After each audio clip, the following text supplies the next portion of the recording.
ಇವಾಗ ನಾನು ಒಂದು ಕ್ಯಾಂಡಿ ಮಾಡೋದು ತೋರಿಸ್ತೀನಿ. ಎಳ್ನೀರಲ್ಲಿ ಹೇಗೆ ಕ್ಯಾಂಡಿ ಮಾಡೋದು ಅಂತ ಅಂದು. ಇವಾಗ ಸಮ್ಮರ್ ಬೇರೆ ಅಲ್ವಾ, ಸೊ ನಾನು ಒಂದು ಕ್ಯಾಂಡಿ ಎಳ್ನೀರು ಕ್ಯಾಂಡಿ ಹೇಗೆ ಮಾಡೋದು ಅಂತ ತೋರಿಸ್ತೀನಿ. ಚಲೋ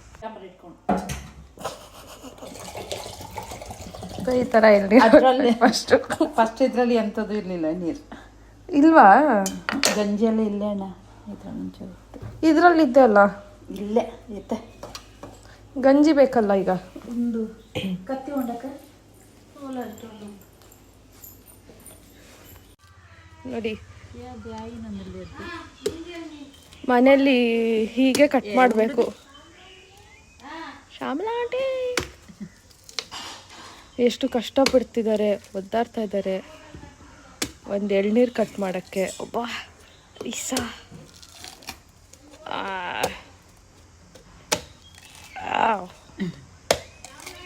ಶ್ಯಾಮಲಾ ಆಂಟಿ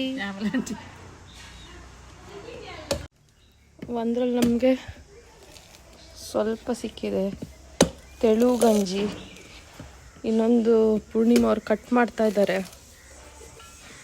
ನೋಡೋದು ಅದರಲ್ಲಿ ಎಷ್ಟು ಸಿಗತ್ತೆ ಅಂತ. ಇದೆಯಾ ಮಮ್ಮಿ?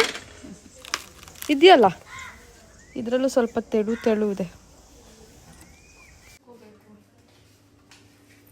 ಇಟ್ಕೊಂಡ್ರ ಇದರಲ್ಲಿರೋದನ್ನೆಲ್ಲ ಸ್ವಲ್ಪ ಬೆಂಡ್ ಮಾಡಬೇಕು.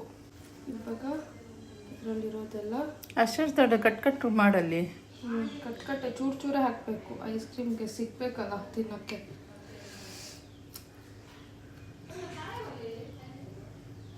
ಇದನ್ನು ಚಿಕ್ಕದಿಗೆ ಹಿಂಗೆ ಪೀಸ್ ಮಾಡಾಕಿದ್ರೆ ಚೆನ್ನಾಗಿರುತ್ತೆ. ಅದೇ ಹೇಳ್ತಿರುತ್ತೆ, ಅದಕ್ಕೆ ಹೇಳೋದೆಲ್ಲ ಇದು ಮಾಡೋದನ್ನ ಕಟ್ ಮಾಡ್ತಿದ್ದೀರಲ್ಲ. ಅಂದರೆ ತೆಳು ಗಂಜಿನ ಕಟ್ ಮಾಡೋಕ್ಕಾಗಲ್ಲ, ಈ ಥರ ದಪ್ಪ ಎಲ್ಲ ಮಾಡ್ಬೋದು.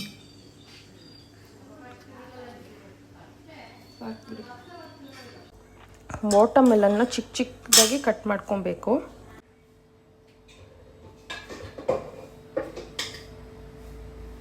ಆಲ್ರೆಡಿ ಇದಕ್ಕೆ ಮ್ಯಾಂಗೋ ವಾಟರ್ಮೆಲನ್ ಹಾಕಿ ಮಿಕ್ಸ್ ಮಾಡಿದ್ದಾರೆ ಎಳ್ನೀರಿಗೆ. ಇವಾಗ ತಂಪಿನ ಬೀಜ ಹಾಕಬೇಕು. ಅಮ್ಮ ತಂಪಿನ ಬೀಜ ಹಾಕಿ ಅಮ್ಮ. ತಂಪಿನ ಬೀಜ ಇಲ್ಲಿ ಇದರೊಳಗಿದೆ ಅದು ನಂಗಾಗಿದೆ ತಂಪಿನ ಬೀಜ. ಅದು ಮಿಕ್ಸ್ ಮಾಡಬೇಕು.